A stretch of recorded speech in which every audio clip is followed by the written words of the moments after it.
स्वागत है आपका न्यूजीलैंड भारत में। आपके साथ मैं हूं शारिफ इब्राहिम। तो चुनावी शोर थम चुका है।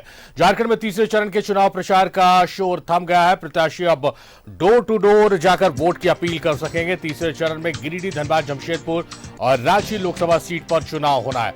चुनाव प्रचार के आखिरी दिन सियासी दलों ने पूरी ताकत झोंक दी है। तीसरे चरण में 2 सीट पर जेएमएम और 2 सीट पर कांग्रेस चुनाव लड़ रही है। वहीं एनडीए में 3 सीट पर बीजेपी और 1 सीट पर आजसू के प्रत्याशी चुनावी मैदान में। चारों सीटों पर कुल 93 प्रत्याशी मैदान में है। 25 मई को सुबह 7 बजे से शाम 5 बजे तक मतदान होना है। निष्पक्ष और भयमुक्त मतदान को लेकर प्रशासन तैयारियों में जुटा हुआ है।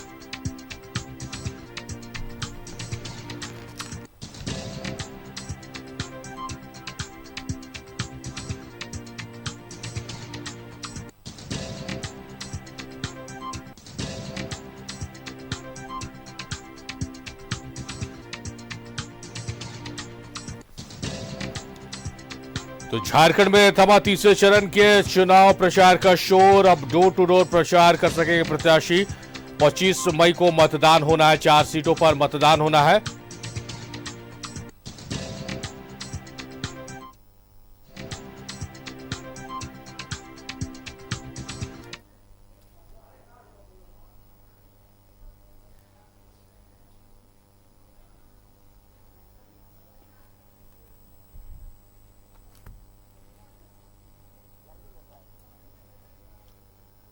तो 4 सीटों पर चुनाव होना है। गिरिडीह, धनबाद, रांची और जमशेदपुर। तीसरे चरण का मतदान होगा। झारखंड में तीसरे चरण का मतदान होगा। 4 सीटों पर वोटिंग होगी।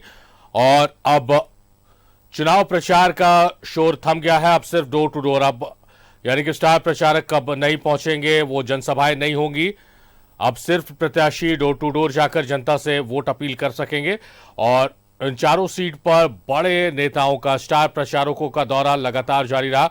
चाहे प्रधानमंत्री नरेंद्र मोदी की बात करें, झारखंड के मुख्यमंत्री चंपई सोरेन की बात करें, अरविंद केजरीवाल जो दिल्ली के मुख्यमंत्री है, तमाम बड़े नेता इन सीट्स पर पहुंचे हैं और अपने प्रत्याशियों के पक्ष में मतदान करने की अपील की है।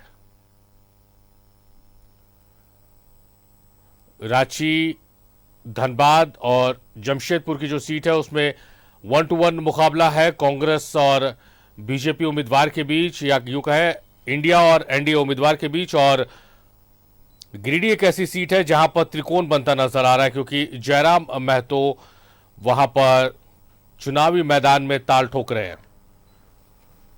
गिरिडीह सीट आजसू के उम्मीदवार हैं चंद्र प्रकाश चौधरी।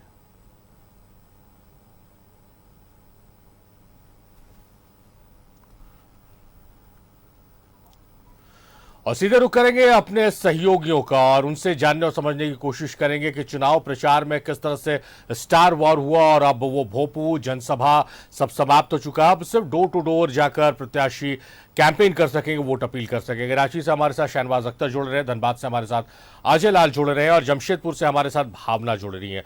भावना का रुख कर लेते हैं। सबसे पहले भावना, जिस तरह से जमशेदपुर में स्टार प्रचारकों का जमावड़ा लगा, दोनों ही तरफ से, एनडीए की बात करें या इंडी गठबंधन की बात करें, अरविंद केजरीवाल पहुंचे, प्रधानमंत्री का वहां पर प्रधानमंत्री की जनसभा हुई है, तो अब वो सारी चीजें समाप्त हो गई। अब डोर टू डोर कैंपेन होगा। किस रूप में तापमान को बढ़ाया है स्टार प्रचारकों के दौरे ने उस पर्टिकुलर सीट पर जहां से आप रिपोर्ट कर रहे हो?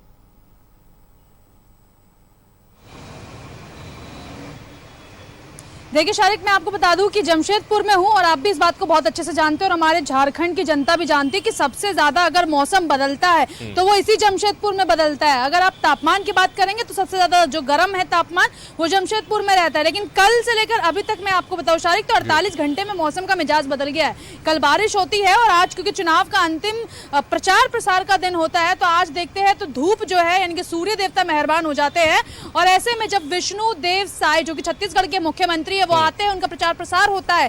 इससे पहले जो है वो रोड शो करते हैं और रोड शो से पहले वो प्रेस कॉन्फ्रेंस करते हैं और प्रेस कॉन्फ्रेंस से पहले वो हम सभी को जो है संबोधित करते हैं, मीडिया को, और मीडिया के संबोधन के माध्यम से वो जनता तक मैसेज पहुंचाने की कोशिश करते हैं कि पिछले 10 साल में मोदी सरकार का कार्यकाल कैसा रहा और कितना बड़ा चेंजेस जो है पिछले 10 साल में आया है। अपनी बातों के जरिए वो एक मैसेज जो है मीडिया के जरिए देते हैं दर्शकों के बीच में, जनता के बीच में। और आपको मैं बताऊं कि जमशेदपुर में हूं और ये शारिक मेरा कोई पहला या दूसरा दिन नहीं है, बल्कि जब से से मैं देश की राजधानी दिल्ली से चलकर झारखंड पहुंची हूँ। 1200 किलोमीटर का रास्ता तय करके मैं यहाँ पर आई हूँ। मैं लगभग सभी लोकसभा को विजिट कर रही हूँ, विधानसभा के माध्यम से लोकसभा का समीकरण निकाल रही हूँ। ऐसे में जमशेदपुर में लगभग 2 हफ्ते पहले हमारा यहाँ पर आना हुआ। हम घाटशिला से लेके पोटका से लेके बहरागोड़ा, जमशेदपुर पूर्वी और जमशेदपुर जो मेन विधानसभा है वहां पर गए, जनता से बातचीत की, ग्राउंड जीरो की रिपोर्ट ली, लगातार प्रचार प्रसार नेताओं का होते हुए देखा। समीर मोहंती को लेकर जनता की राय जानने की कोशिश की।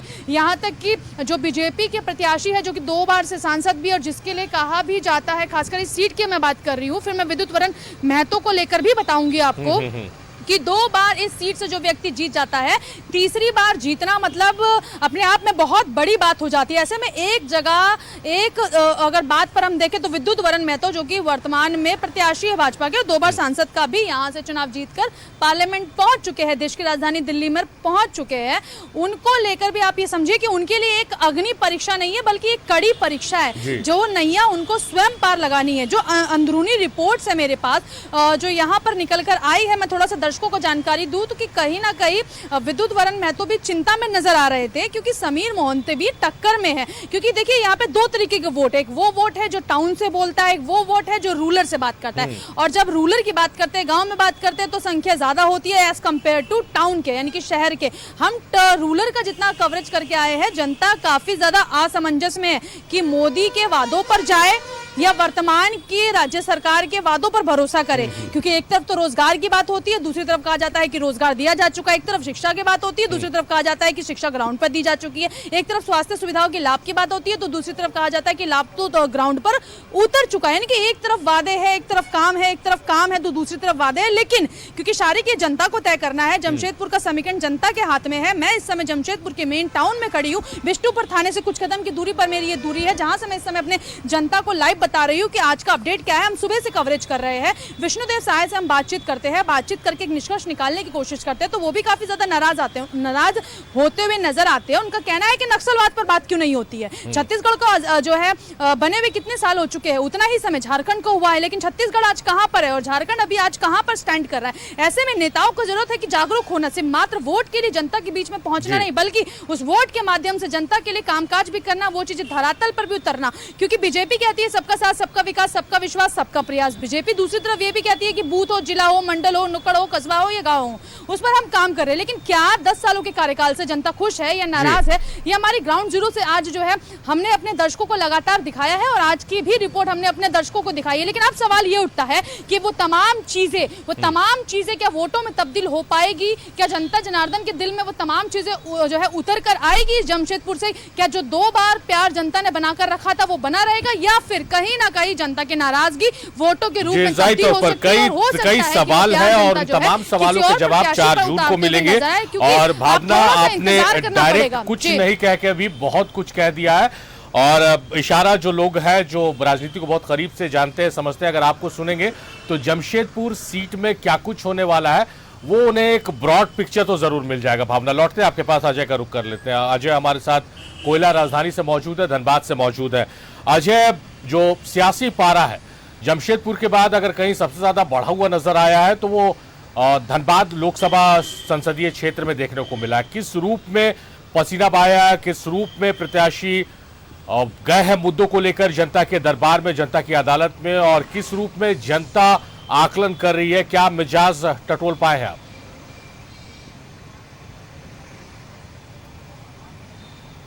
शरीफ, सबसे पहले तो यह बता दें कि धनबाद संसदीय क्षेत्र में सबसे ज्यादा 23 लाख वोटर हैं और बूथों की संख्या है 2599 के आसपास।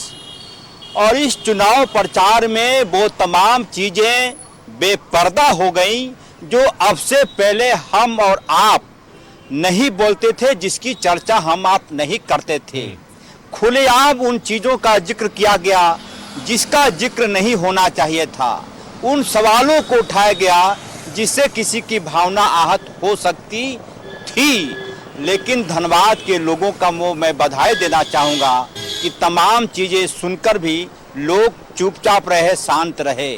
4 जून को क्या होगा यह दूसरी बात है, लेकिन धनबाद संसदीय क्षेत्र में जो हमने देखा पिछले 4-5 दिनों से कैंपेन के दौरान कि किसी के लिए यह मैदान क्लीन स्वीप वाला नहीं है। जीत हार का अंतर बेहद ही कम वोटों से होने वाला है। चाहे ढुल्लू महतो भाजपा के प्रत्याशी हों या फिर कांग्रेस के प्रत्याशी अनुपमा सिंह हो, शुरुआती दौर में ऐसा लगा था कि हो सकता है राजनीति के क्षेत्र में अनुपमा सिंह पहली बार आई है, वो चुनाव प्रचार किस प्रकार से कर पाएंगी, कैसे भाषण देंगी। लेकिन तारीफ करनी होगी अनुपमा सिंह को कि उन्होंने पूरी तरह से कहीं वोटों को यह नहीं लगने दिया कि वो नई है। जाहिर सी बात है, पॉलिटिकल घराना उनका रहा है। उनके ससुर जी झारखंड के विधायक रहे हैं, मंत्री रहे हैं, उनके पति विधायक रहे हैं अनूप सिंह। जाहिर सी बात है, राजनीति का कहरा उन्होंने ससुराल में सीखा है। और उसके बाद जब राजनीति में आई, जब चुनाव प्रचार के लिए आई, तो लगा कि सीधा मुकाबला ढुल्लू महतो को दे रहे हैं। थोड़ा बहुत ऊंच नीच हो सकता है, लेकिन आप यह कह सकते हैं कि धनबाद संसदीय क्षेत्र में जीत हार का अंतर बहुत कम होने वाला है। और एक जो सबसे बड़ा फैक्टर काम करेगा मुस्लिम वोटरों का और भाजपा के लिए सबसे बड़ा फैक्टर काम करेगा अयोध्या में जय श्री राम का मामला। क्योंकि ढुल्लू महतो खुलेआम बोलते हैं कि मैं राम भक्त हूं, जय श्री राम की किसी भी सभा में जाएंगे। मतलब सीधा सीधा मामला है कि किसी को बुरा लगना है तो बुरा मान सकते हैं। मुस्लिम यदि वोट नहीं देना चाहते हैं तो मत दे। वो खुलेआम सभाओं में बोलते रहे कि मैं श्री राम का भक्त हूं, जय श्री राम से उनके भाषण की शुरुआत होती है। अब से थोड़ी देर पहले प्रेस कॉन्फ्रेंस किया, उनमें जो सबसे अहम बात उन्होंने कही कि सांसद बनते ही सबसे पहले देवघर में हवाई अड्डा को लाएंगे और एक एम्स इस धनबाद में भी वो लाना चाहते हैं। तो ये तमाम ऐसी बातें हैं जो कहीं ना कहीं लोगों को लुभाएगा। और जो सबसे अहम चीज है गरीब तबके के लिए, मैंने कई बार आपके साथ चर्चाओं में कहा है सारिफ कि चुनाव के दौरान जो फ्री राशन का मुद्दा है वो एक प्रकार से बड़ा फैक्टर काम कर रहा है चुनाव में। धनबाद की बात छोड़ दें, जमशेदपुर की बात छोड़ दें, गिरिडीह की बात छोड़ दें, गरीब तबकों को ये लग रहा है कि 5 साल तक राशन दुकान जाएंगे, सिर्फ झोला लेके जाना है, राशन लेकर आना है। जी जाहिर तो तमाम राजनीतिक दल और उस दल के उम्मीदवारों ने अलग अलग मुद्दे दिए हैं। वो कौन से मुद्दे हैं जो जनता के दिलो दिमाग में घर कर पाए, इसके लिए इंतजार करना पड़ेगा। शाहनवाज का रुख कर लेते हैं। शाहनवाज, रांची बहुत महत्वपूर्ण सीट है और वहां से एक तरफ संजय सेठ जो राजनीति का एक लंबा अनुभव लेकर फिर से चुनावी मैदान में है, दूसरी तरफ सुबोध कांत सहाय की बेटी है, फर्स्ट टाइमर है, लेकिन जब पैदा हुई है उसके बाद से ही घर में राजनीतिक माहौल उन्होंने देखा है और वो चीजें नजर भी आ रही उनकी सभाओं में कि वो सीख कर आई हैं। बहरहाल किस रूप में आप देखते हैं रांची की फाइट को, क्योंकि अब चुनाव का प्रचार जो है, दिग्गजों का जो जमावड़ा लग रहा था, वो सारी चीजें अब समाप्त हो चुकी हैं।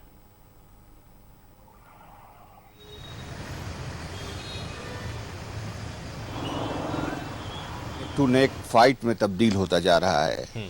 जैसे जैसे एक पक्ष ने प्रधानमंत्री का रोड शो कराया, गृह मंत्री का रोड शो कराया, ग्रामीण क्षेत्रों में सुबोध कांत सहाय एक तो अपने खुद जाकर के जनसंपर्क करते रहे, यशस्विनी सहाय भी अपना जो पिता के निर्देशों पर चलते हुए अलग अलग सेगमेंट को फोकस करती नहीं। कांग्रेस का एक अपना नेटवर्क होता है, कांग्रेस के काम करने का एक तरीका और कार्य संस्कृति होती है, उसके हिसाब से कांग्रेस चली। लिहाजा आपने देखा होगा कि इस वक्त जो रांची की संसदीय सीट में जितने विधानसभा हैं उसमें से 3 विधानसभा यूपीए के खाते में पहले से हैं, जिसके वजह से ये कह सकते हैं कि बराबरी का जो एक माहौल होता है वो पहले से दिखाई दे रहा है। दूसरी बात यह है कि एंटी इनकम्बेंसी जबरदस्त है संजय सेठ के खिलाफ। कई ग्रामीण क्षेत्रों में जहां जहां उनका यह है, कहीं पर वोट बहिष्कार है तो कहीं पर उनको उनका विरोध किया गया है। इसको लेकर के ये समाचार जैसे ही कांग्रेस के खेमे में पहुंचता है उनका उत्साह बढ़ जाता है। वो लगातार 2 साल संजय सेठ न जीत पाए, इस बार उनका ब्रेक हो जाए, ये इसकी कोशिशों में लगे हुए हैं कांग्रेस के लोग। और कांग्रेस की जो प्रत्याशी है वो निश्चय ही युवा है, तो युवाओं को आकर्षित कर रही है। कॉलेज, स्कूल, इंस्टीट्यूशंस जहां जहां वो जा सकती हैं वो जा रही हैं और उनको उसका रिस्पांस भी मिल रहा जी। है। और हमेशा आप देखें मतदान के ट्रेंड में नए लोगों को, नए बैकग्राउंड से आए हुए लोगों को ज्यादा इंपॉर्टेंस और तरजीह दी जाती है। लिहाजा ये कह सकते हैं कि रांची की फाइट भी बहुत दिलचस्प मुकाम पर आकर खड़ी हो गई है। बहुत कांटे की टक्कर यहां भी हो चुकी है और इसका परिणाम अब 4 तारीख को ही पता चलेगा, लेकिन 25 तारीख को इसका मतदान है। दोनों पक्ष से, जैसे मिसाल के तौर पर मैं बात करूंगा अभी कि इधर प्रियंका गांधी की सभा की घोषणा हुई तो भाजपा ने तेजस्वी सूर्या को बुला करके अपनी एक मोटरसाइकिल रैली कर ली। तो कोई किसी से कम नहीं है। इसीलिए ये कह सकते हैं कि दोनों ने अपने अपने हुनर, अपने कौशल, अपने अनुभव का लाभ लिया है और सघन प्रचार किया है। बहुत प्रचार का वो पैमाना छुआ है जिसे प्रधानमंत्री का रोड शो होना कोई मामूली बात नहीं है, गृह मंत्री का रोड शो होना कोई मामूली बात नहीं है। तो इसी तरह से आप देखें कि मुकाबला जो है और सख्त होता जाता है। एक पक्ष जितना जोर लगाता है दूसरा पक्ष को अपने आप मैसेज पहुंच जाता है कि देखो वो प्रधानमंत्री के रोड शो कर रहे हैं, अब हमें भी सघन यूनाइटेड हो जाना चाहिए। लेकिन जो फॉर्मुलेशन है, कास्ट का जो फॉर्मुलेशन है, अगर हम महागठबंधन की बात करें तो आदिवासी वोट, मुस्लिम वोट, जिस कम्युनिटी क्रीड से आती हैं वो उनका वोट, ये सारी चीजें भी चर्चा का विषय है सोसाइटी में कि दोनों पक्षों को अपनी अपनी एडवांटेज हैं। बीजेपी के एडवांटेज का तो क्या ही कहना है, उसके तो बारे में बताया ही नहीं जा सकता कि प्रधानमंत्री की नाम की ब्रांडिंग उनके साथ है, सत्ता शासन में वो हैं, प्लस उन्होंने बहुत सारे काम किए हैं वो भी वो गिना रहे हैं। लेकिन ये सारी चीजें ये हैं कि एक व्यक्ति जब 1 से 5 साल सांसद रहा है उससे बहुत सारे लोगों को नाराजगी भी है, ये काम था ये नहीं हुआ, ये काम था गए तो वो सुना नहीं उन्होंने, हमारे यहाँ नहीं आए। तो ये सारी चीजें भी हैं और एडवांटेज भी है। तो ये सब कुछ अब जो एडवांटेज भी है प्रत्याशियों के लिए, दोनों प्रत्याशियों के लिए, और कुछ डिसएडवांटेजेस भी हैं। इंतजार 4 जून का है। 25 को पहले अपने घरों से बाहर निकलेंगे तमाम मतदाता, झारखंड के जो जागरूक मतदाता है, और बम्पर वोटिंग करेंगे और लोकतंत्र में, एक हेल्दी लोकतंत्र में अपनी भागीदारी को सुनिश्चित करेंगे। श्रीकांत का रुख कर लेते हैं। श्रीकांत, मेरे साथ जमशेदपुर से भावना जुड़ी हुई है, धनबाद से अजय लाल जुड़े हुए हैं, रांची से शहनवाज अख्तर जुड़े हुए हैं। इन तीनों का नाम मैंने इसलिए बताया क्योंकि ये लोग जहां से रिपोर्ट कर रहे हैं, जिस सीट का हाल बता रहे हैं, वहां 1-to-1 फाइट है इंडिया और एनडीए के बीच में। आप जहां से रिपोर्ट कर रहे हैं और जिस सीट पर हम आपसे चर्चा करेंगे वहां त्रिकोणीय होता मुकाबला नजर आ रहा। किस रूप में आपने देखा है और किस रूप में वहां पर जोर आजमाइश की है तमाम बड़े नेताओं ने, चाहे वो केंद्रीय नेतृत्व हो या फिर प्रदेश नेतृत्व हो?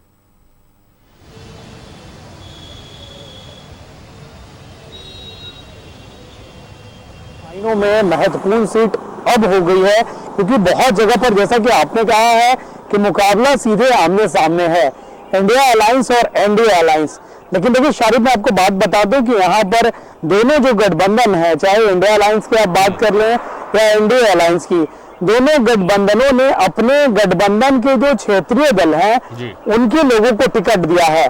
सबसे पहले अगर हम बात करें कि एनडीए अलायंस से उसने अपने जो गठबंधन है आजसू को टिकट दिया है। पूर्व में भी यह सीट आजसू के सांसद प्रकाश चौधरी यहाँ से सांसद रहे और फिर से पार्टी ने उन पर भरोसा दिखाया है। तो एनडीए अलायंस से आजसू के कोटे में गिरिडीह लोकसभा की सीट गई है। वहीं अगर हम इंडिया अलायंस की बात करें तो इंडिया अलायंस से झारखंड मुक्ति मोर्चा के कोटे में यह सीट गई है। तो दोनों राष्ट्रीय गठबंधनों ने अपने क्षेत्रीय दलों को यहाँ से मौका दिया है। तो ये क्षेत्रीय दलों की भी साख की बात हो जाती है। अब अगर आप बात करेंगे तो देखिए कि 2004 के बाद से इंडिया अलायंस का कोई भी प्रत्याशी गिरिडीह लोकसभा सीट पर विजयी होकर नहीं आया है। हालांकि उसने कांटे की टक्कर जरूर दी है। हर बार जो मामला रहता था वो एनडीए और इंडिया अलायंस के बीच रहता था, लेकिन इस बार जैसा कि आपने बताया कि मामला थर्ड एंगल में नजर आ रहा है। और वो तीसरा एंगल कौन सा है? तीसरा एंगल बन गया है जयराम महतो का एंगल। और जयराम महतो ने भी अच्छी एंट्री मारी है और लगातार अलग अलग क्षेत्रों में वो अपनी उपस्थिति भी दर्ज करा रहे हैं। देखिए कुल अगर हम बात करें तो 8,40,296 वोटर हैं, लेकिन गिरिडीह लोकसभा के अंतर्गत कुल 6 विधानसभा आते हैं शारिफ।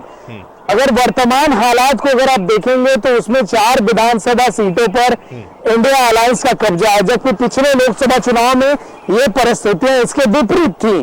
4 सीटें एनडीए के पास थी।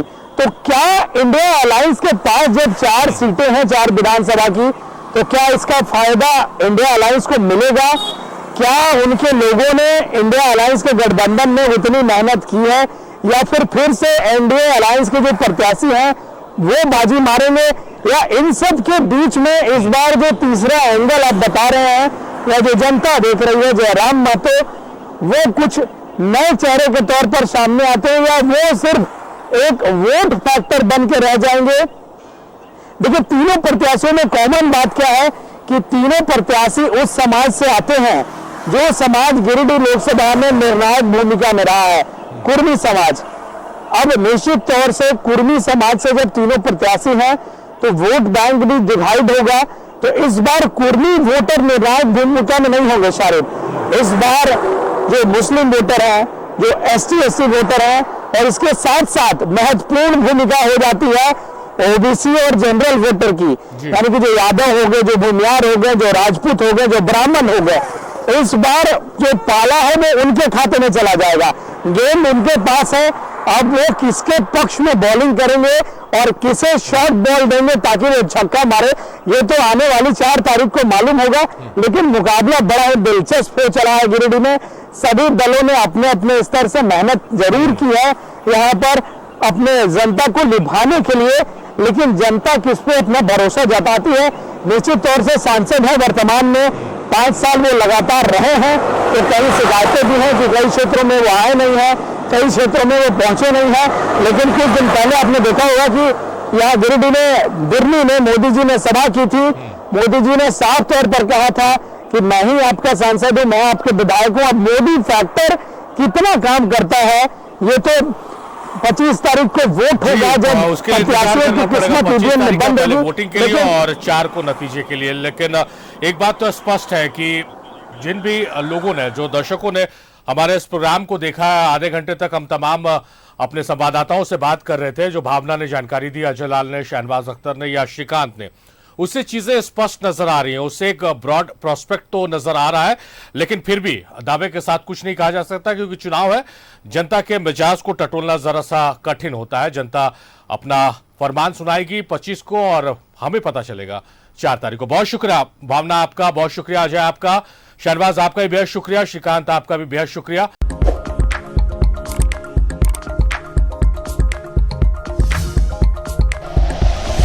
Like and share videos, subscribe करें हमारा चैनल और प्रेस करें बेल आइकॉन। न्यूज़ 11 भारत, सच है तो दिखेगा।